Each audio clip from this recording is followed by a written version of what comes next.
From every angle, this is how the shooting at the Correspondents' dinner unfolded. Where's it at? Just after 8:30, this was the scene, set for the annual dinner. 2,500 in the room. In the lobby at the security checks, a man runs through the metal detectors. Shots are heard. It takes a moment for people in the room to react. The First Lady seems to be the first at the top table to realise what happened, she says. Look at this angle, 8:35. J.D. Vance, the Vice President, in the foreground. Then President Trump rushed out next. He falls to the floor in the chaos. What appeared to be shots fired at the White House Correspondents' dinner.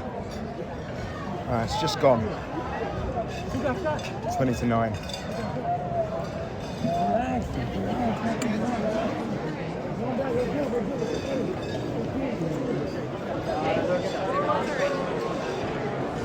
What looked like Secret Service making their way through to the centre of the area now.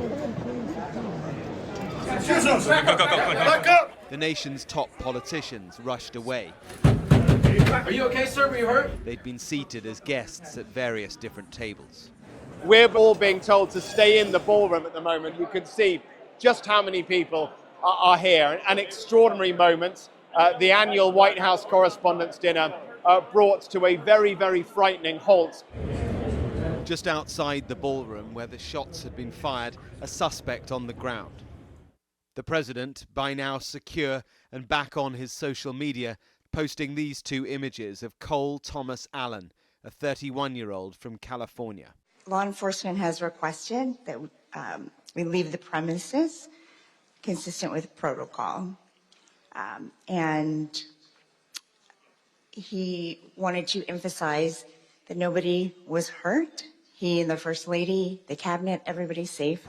We've all been ushered out of the Washington Hilton now, and the president has announced that he will do a news conference at the White House in half an hour's time. So we're going to head there now. Well, thank you very much.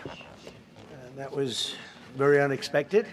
One officer was shot, but saved by the fact that he was wearing obviously a very good bulletproof vest. He was shot from very close. My impression is he was a lone wolf, whack job.